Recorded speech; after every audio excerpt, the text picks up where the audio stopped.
Hi mga Mars, magandang araw. For today's video ay magpapalit nga ako ng mga mantel dito sa aming mga lamesa. Nag-order na nga lang ako sa Orange app ng mga mantel na ipapalit ko dito. Ngayon nga ay nagdatingan na nga itong mga to kaya naman for the palit na tayo. Mahigit isang taon na nga rin yung mga mantel ng mga lamesa namin dito sa bahay kaya kailangan na rin palitan. Magaganda nga rin tong mga na-order ko kaya lang ay medyo may kanipisan lang. Pero okay naman, sulit naman sa presyo dahil mura ko lang naman to nabili. Wala pa nga sa ₱100 'tong tatlong 'to, kaya naman kung gusto niyo rin ay ilalagay ko na lang yung link sa comment section. Baka sign mo na rin ito para palitan na nga rin yung mga lumang mantel niyo diyan. Bago ko nga isukat yung mantel dito sa may lamesa ay pinunasan ko na nga muna ito. Di ko nga sure kung kakasya nga itong nabili ko kasi sa tingin ko ay parang maliit nga. At sobrang nipis nga din itong nabili ko kaya parang nagdadalawang isip akong ilagay. Pero wala naman akong choice kundi ilagay na lang ito kasi yung dati ay sira na nga din. Papatungan ko na nga lang siguro ito ng makapal-kapal na plastic cover pagka nga nakabili na ako. Para ma-fit nga dito sa may lamesa ay bumili na nga lang din ako ng double-sided tape.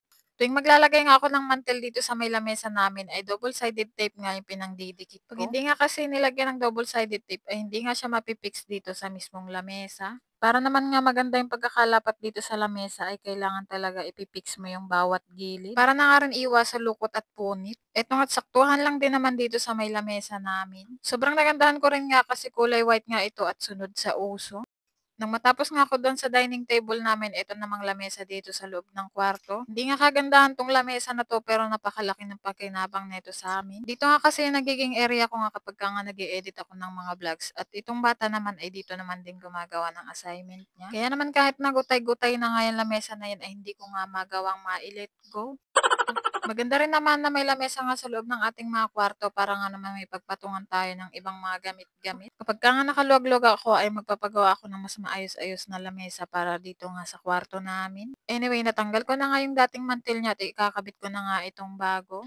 Medyo mahaba nga kaya naman ititiklop ko na lang at dodoblehin ko. Okay na nga rin 'to para medyo mas makapal-kapal nga. Para naman nga mai-fix ko siya dito sa mismong lamesa ay gumamit na nga lang ako ng gun tucker. Medyo hindi na nga din maayos yung mga paa nito kaya naman binabalak ko sana na palitan na nga lang. Yun lang ay wala pa naman akong mga magagamit na kahoy kaya hindi na nga muna. Baka magkamali pa nga rin ako sa pagsusukat ng mga paa nito at lalong hindi mapakinabangan. Sa ngayon ay pagtiyatiyagaan nga muna namin ito at kapagka nga nakaluwag-luwag magpapagawa din talaga ako ng mas maayos dito. Anyway, dito nga sa bawat gilid niya ay inayos ko na nga lang para maganda naman din siyang tignan.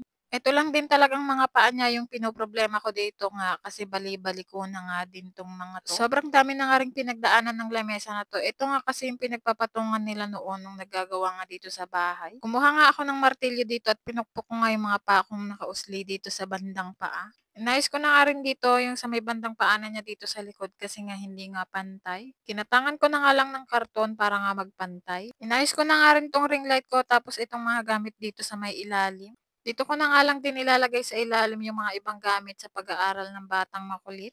Para naman nga walang ganong nakapaibabaw dito sa ibabaw nga ng lamesa. Binatong ko na nga rin dito yung bag niya para pag gagamitin niya nga ay andyan lang. Inalis ko na nga rin yung mga nakapatong dito sa may upuan.